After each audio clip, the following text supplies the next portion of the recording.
안녕하세요. 수학문제 닫깨기의 수다스입니다. 이번 시간은요, 연립방정식의 개념 및 알고리즘 요약 설명 시간입니다. 연립방정식은요, 미지수가 여러 개 있을 때 연립방정식이라고 합니다. 풀이 방법은요, 접근 방법은 가장 중요한 게 미지수를 소거시켜 가는 거예요. 식 하나당 미지수 하나다 그랬습니다. 식 하나를 이용하면요, 미지수 하나를 소거시킬 수가 있어요. 일반적 풀이를 보면요, 미지수를 하나씩 소거시켜 나간다. 가감법이나 대입법 이용해서 미지수를 소거시켜 나가는 거고요. 특수적 풀이는요, 새로운 식을 만들어 활용한다. 이렇게 있습니다. 일반적 풀이 설명을 좀 드리면요, 자, 예를 들어서 이 문제 가지고 예를 들어볼게요. 자, 문제가 보면은 분석을 해보면 미지수가 3개, x, y, z 3개죠. 식도 3개입니다. 그래서 미지수 3개, 식 3개짜리예요. 여기서 미지수를 없애야 되는데 x, y, z 중에서 어떤 문자를 없앨지를 먼저 결정을 해야 돼요. x를 없애겠다 그러면 여기서 연립해서 x도 없애고요. 요 나머지 식도 x를 없애야 돼요. 여기서 만약에 x를 소거시키고 나머지는 뭐 z를 소거시킨다 그러면 미지수 소거가 안 되는 거예요. 미지수 소거시킬 때는 하나를 정하면 그걸 다 소거시켜줍니다. 그러니까 예를 들어서 요거로 해서 x를 소거시켜 볼게요. 빼보면 마이너스 y 플러스 z는 1 이렇게 되고요. 그럼 아래식 여기도 x를 소거시켜야 되는 거예요. 2배에서 빼주겠습니다. 빼주면 사라지고 2배 하면 4, 1 빼면 3y 2배에서 빼주면 플러스 z 2배 하면 16에서 7 빼면 9 이렇게 해야지 미지수 2개, 식 2개 이 상태가 되는 거예요. 자, 여기서 다시 또 이제 미지수를 소거시킵니다. x, y, z 중에서 만약에 z를 소거시키겠다. 그러면 두 식을 빼면 되겠죠? 이렇게 뺍니다. 아래식에서 이 식 뺄게요. 그럼 빼주면 4y 빼주면 8. 이 단계가 뭐냐면 미지수 하나, 식 하나가 된 거예요. 그러니까 사람이 우리가 풀 수 있는 건 이겁니다. 미지수 여러 개짜리를 한 번에 풀 수 있는 방법은 없어요. 다 미지수 한 개로 끌어내린 다음에 여기에서 문제를 푸는 겁니다. 그러니까 이게 1차식이면 1차 방정식 풀면 되고요. 2차식이면 2차 방정식 풀면 되는 거예요. 요거 이제 풀면 되겠죠? 그래서 y 값이 2가 나오네요. 이렇게. 그럼 여기서 미지수를 구한 다음에 그 미지수 구한 값을 여기다 대입을 하면 이제 미지수가 한 개가 되겠죠? 이거 풀 수 있는 거예요. 예를 들어 y는 2, 2를 여기다 대입하면은 넘어가면 z는 3 이렇게 구해지고요. 구했기 때문에 이 두 개 구한 걸 다시 대입하면 미지수 2개 아래이기 때문에 이것도 미지수가 이제 한 개만 남겠죠? 이걸 또 구하면 됩니다. y랑 z 구한 거를 y는 2, z는 3을 대입하면은 이거 7, 8이니까 넘어가면은 x는 1 이렇게 구해져요. 이것도 구할 수가 있는 겁니다. 이런 식으로 푸는 게 일반적 풀이에요. 미지수를 하나씩 줄여가면서 푸는 겁니다. 문제에서요, 보통 이제 미지수 개수가 있고요, 식의 개수가 있어요. 그러니까 보통 같을 때를 제가 이제 연립방정식이라고 하고요.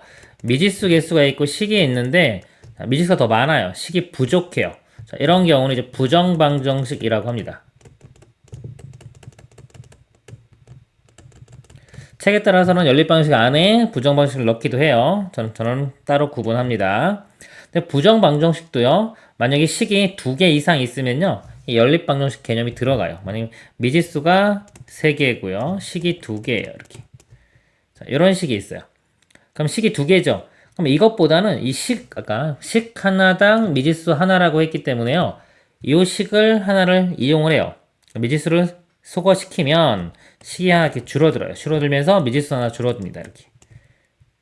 여기서 뭔가 문제를 푸는 것보다 여기서 문제를 푸는 게 쉽기 때문에 이걸 이렇게 바꾼 다음에 여기서 부정방정식을 풀어요. 그러니까 부정방정식이든 뭐든 간에 항상 이렇게 식이 여러 개 있으면 이 연립방정식의 개념이 들어갑니다. 그래서 미지수를 최대한 소거시킨 다음에요. 미지수를 소거시킨 다음에 그 상태에서 방정식을 풀던 또 부정방정식을 풀던, 부정방정식은 조건이 주어집니다. 그 조건을 이용해서 문제를 풀면 되는 거예요. 자, 이런 개념이요, 문제를 이제 출제하는 입장에서도 이용이 돼요. 이걸 알면 우리가 학생들이 문제를 접근해 갈 때도 좀 쉽게 할 수 있어요. 만약 x제곱 마이너스 2x 마이너스 3이 0이 있어요. 이렇게. 자, 이거는 그냥 미지수 하나씩 하나짜리 식인데 이 문제를 좀 어렵게 내고 싶어요. 어렵게 내고 싶으면은 어떻게 하냐면요, 자, 미지수 하나를 추가시키면서요, 식도 한 개를 추가시킵니다. 예를 들어서 뭐 x 플러스 y 플러스 뭐 3은 0 이렇게 하나씩을 하나 더 추가시키는 거예요. 문자 하나 추가됐죠? 그럼 여기도 만약에 뭐 y, 2y, 뭐 y라는 문자를 추가시키면 돼요. 이렇게 문제를 내면은 문제가 좀 더 어려워지겠죠. 그죠? 만약에 더 어렵게 내고 싶다. 그러면 하나 더 추가시킵니다. z까지 추가시키고 뭐 x 플러스 z 제곱은 뭐 얼마 뭐 이렇게 하나 더 추가시키고 z 있는데 들어가도 상관없는 거예요. 이렇게 여기도 z 들어가도 상관없고요. 그러면은 더 복잡해지겠죠. 그럼 식 하나 추가시키면서 미지수 하나 추가시킬 수가 있는 거예요. 그러면 그래서 점점점 식은 어려워집니다. 그러니까 난이도를 높여가는 방법이에요.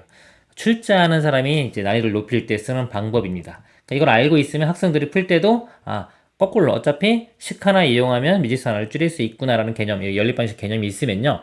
어려운 문제 풀 때 도움이 많이 됩니다. 그리고 특수적 풀이 설명을 드리도록 하겠습니다. 특수적 풀이는 뭐냐면요. 새로운 식을 만들어 활용한다 그랬어요. 이 예제를 또 보도록 하겠습니다. 이 식이 있는데 아까 일반적으로 풀었죠? 미지수 소거시키면서 이번에는요. 이 식을 한번 쭉 더해봐요. 세 식을 다 더해봅니다. 그럼 x도 4개, y도 4개, z도 4개가 돼요. 이거 더하면은 24. 그래서 4로 나누면 x 플러스 y 플러스 z는 6이 되겠죠. 자, 이 식을 하나 만들었어요. 자, 이 식 만들었는데 이 식 만들었다고 해서 미지수가 소거됐나요? 소거되지는 않았죠. 그쵸? 소거되지는 않았지만 한번 만들어 본 거예요. 만들어 봤는데 이게 어떤 유용성이 있을 수 있고 효용이 있을 수도 있고 없을 수도 있어요. 그냥 한번 만들어 봤는데 만들고 나니까 자, 첫 번째 식 보세요. 요거랑 요거를 그냥 빼주면 x, y가 같이 사라지면서 z 값이 바로 구해집니다. z는 3 이렇게. 운이 좋은 거죠. 또 마찬가지로 이것도 마찬가지로 이렇게 빼보면 y는 2, 이것도 빼보면 x는 1. 그래서 오히려 아까보다도 더 쉽게 문제를 풀 수가 있죠. 자, 이건 운이 좋은 거예요. 이 문제만의 특징입니다. 특징. 요게 지금 대칭 뭐 x, y, z 뭐 2, 2, 2 이렇게 어떤 특징이 있기 때문에 이게 효용이 있는 거예요. 자, 문제가 만약에 여기가 2z가 3z였어요. 이거 하나가 개수가 이렇게. 그러면 이 방법으로 못 풉니다. 이거 다 더해봤자 별로 의미가 없는 식이 나와요. 그래서 이 특수한 어떤 모양인 경우는 이렇게 새로운 식을 만들어서 푸는 게 효과적일 수도 있다. 근데 보통 이제 해설 보면은 이런 특수적 풀이 보면은 답지예요. 이 특수적 풀이만 써 있는 경우가 있어요. 그럼 학생들이 이거 보고 연립방정식 이렇게 푼다고 착각할 수 있는데 이거는 운이 좋은 거고요. 일반적인 풀이 배우는 게 더 중요한 겁니다. 이렇게. 그리고 나서 요런 거는 이렇게 특수적 풀이도 있었지라고 이제 풀어본 학생이 아는 거죠. 풀어본 학생은 이 특수적 풀이를 이용을 해서 풀면 되는 겁니다. 그래서 시험 볼 때는요. 이거 배운 학생은 이렇게 푸는 게 더 좋은 거예요. 빨리 풀 수 있으니까. 근데 일반적 풀이 항상 기본적인 거, 기초적인 거 이게 베이스로 깔려 있어야 되는 겁니다. 그리고 또 하나 더 예를 보여드리면요. 이 뭐 2분의 x 플러스 y는 이렇게 있어요. 3분의 y 플러스 2z는 4분의 z 플러스 3x라고 할까요? 이렇게 있어요. 자, 이걸 보면요. 식을 분석해 보면 미지수가 3개고요. 식은 2개밖에 없는 거예요. 미지수가 3개, 식 2개 이렇게. 그러니까 미지수가 많죠? 그러면 부정방정식에 해당되는 겁니다. 그래도 식이 여러 개 있으면 또 뭐다? 미지수, 연립방정식 개념도 들어가요. 자, 이런 문제를 풀 때도 마찬가지예요. 일반적으로 풀 때는 만약에 일반적으로 푼다고 하면요. 여기서 요 등식 정리해서 이렇게 대각선 곱해서 같다라고 해서 식 하나 만들고요. 이쪽에서도 대각선 곱한 거 같다 해서 식 하나 만들면은 미지수가 이제 3개고 식 2개, 연립방정식 일단 해서 뭐 풀어 나가면 되는데 자, 이걸 제가 볼게요. 보통 이거 풀 때, 자, 특수적 풀이 이겁니다. 특수적 풀이로 갈 때는요, 는 k 이렇게 도입을 시켜요. 그럼 미지수가 하나 늘어났죠. 보통 우리가 문제를 풀 때 미지수를 줄여가는 게 목표지 늘리는 게 목표는 아니거든요. 미지수를 소거시키는 게 좋은 건데 오히려 미지수가 하나 늘어났어요. 그쵸? 이게 특수적 풀입니다. 그런데 이게 더 효율적일 수가 있는 거예요. 상황에 따라서는 보면은 미지수가 하나 추가시키면서 등식, 는, 식도 하나가 추가된 거예요. 이렇게 그쵸? 미지수 하나에 식 하나 추가됐기 때문에 원래 문제랑 이거랑은 같은 상황입니다. 똑같은 상황이에요. 미지수 하나 늘어났지만 대신 식이 하나 생겼기 때문에요. 같은 상황인데 이렇게 식을 만들면요. 어떻게 볼 수 있냐면 x 플러스 y를 이렇게 곱하면은 2k 이런 식으로 쓸 수 있죠. y 플러스 2z 3k, z 플러스 3x는 4k 이렇게. 그럼 요거를요 그냥 x, y, z 이거 k를 상수처럼 생각한 다음에 그냥 연립방식 풀면은 x를 얼마 k 뭐 이렇게 y도 뭐 k z도 얼마 k 이렇게 풀 수가 있어요. 그러면은 x, y, z의 비율이 나오는 겁니다. 몇 대 몇 대면 이렇게. 이렇게 푸는 게 더 쉬워요. 일반적 풀이는 아니지만 미지수를 하나 도입해서 이런 식으로 변형해서 푸는 게 더 쉬워요. 이게 특수적 풀입니다. 그리고 참고사항, 자, 미지수보다 식이 하나 부족해요. 그럼 부정방정식인데 하나 부족하면서요. 상수항이 지금 없죠. 여기 보면 상수항이 없어요. 그렇죠? 상수항이 없는 경우는 비례식이 되는 겁니다. 비례식. 이렇게 됩니다. 비례식일 때는 비례상수라고 해서 이런 것들 도입하는 게 보통 쉬워요. 이것도 우리 방정식 입장에서 보면 연립방정식 입장에서 보면 특수적 풀이라고 생각을 하시면 됩니다. 자, 그리고 이제 2차 보도록 하겠습니다. 2차를 보면요. 자, 2차 연립방정식. 자, 말은 2차지만 2차 이상은 다 똑같이 풀립니다. 자, 첫 번째 방법이요. 최고차항 소거. 두 번째가 인수분해. 그다음에 세 번째가 상수항 소거한 다음에 인수분해하는 방법이에요. 최고차항이 소거가 되면요. 최고차항을 소거시키면 돼요. 지금 제가 이거 쓴 게 뭐냐면 둘 다 2차일 때요. 2차와 2차 연립방정식 풀 때입니다. 2차, 2차 이상. 만약에 1차와 2차 연립방정식은 쉬워서 일단 표시 안 했어요. 1차식 한 문자에 대해서 정리한 다음에 이렇게 대입해버리면 됩니다. 쉬워서 안 했고요. 여기 있는 방법은 둘 다 2차 이상일 때의 방법입니다. 예를 들어 최고차항 소거는 뭐냐면요. 두 식이 x제곱 y제곱은 4. 이거 나중에 배우면 이제 원이 돼요. 자, 이런 게 있고 x제곱 y제곱 2x 플러스 4y는 10 이렇게 있을 때요. 이게 2차 2차인데 최고차항이 바로 빼주면 소거가 되죠. 최고차항이 다 소거돼야 돼요. 이 방법 쓸 때는 이렇게 되면은 빼주면은 이게 빼볼까요? 아래에서 위에 거 빼보면 2x 플러스 4y는 6. 그래서 1차식이 만들어져요. 1차식. 1차식.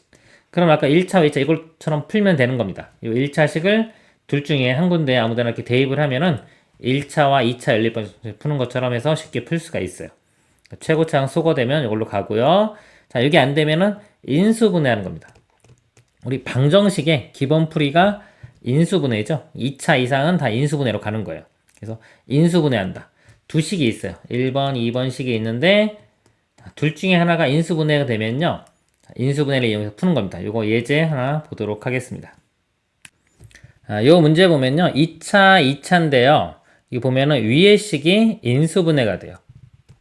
x, x, 2y, y 이렇게 둘 다 마이너스 붙이면 되겠죠. 그럼 이렇게 곱한 게 0이 되죠. 그러니까 인수분해가 된다는 건 뭐냐면요.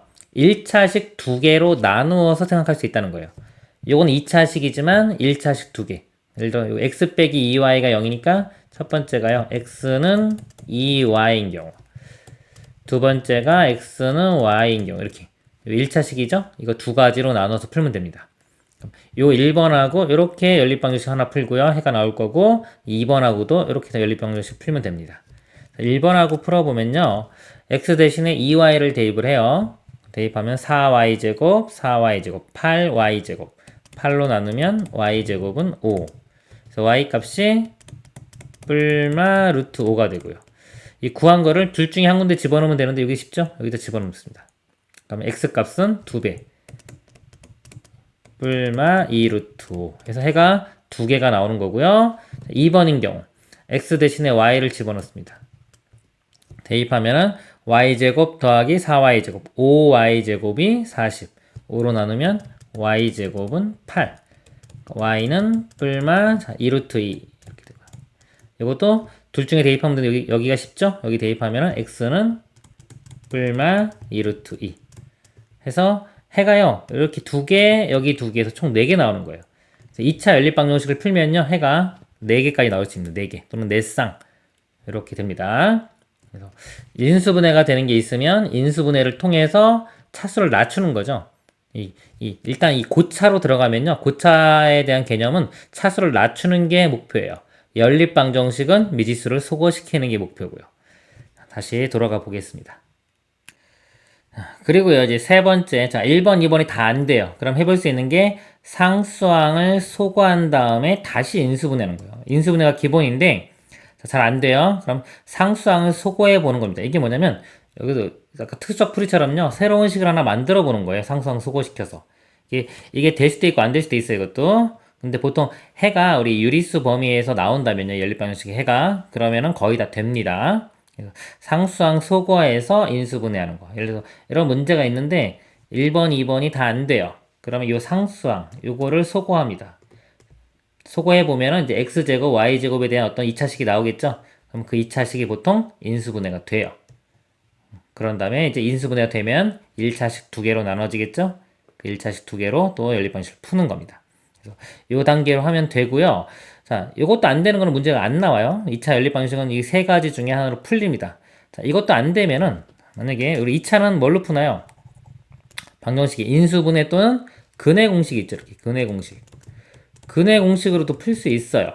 근데 근해 공식 풀면요. 근이 복잡하게 나오죠. 유리수 범위에서 인수분해가 되면 해가 좀 깔끔하게 나오는데 이게 안 된다면 근해 공식을 써서 꼭 풀어야 된다면 해가 상당히 복잡하게 나오기 때문에 루트 모양으로요. 보통 출제를 안 합니다. 문제를. 그래서 이런 거는 안 나온다고 보시면 돼요. 아시겠죠? 2차 연립은 그냥 1, 2, 3번 중에 다 풀린다고 보시면 됩니다. 자, 그리고요. 특수적 풀이. 특수적 풀이 하나 보면요.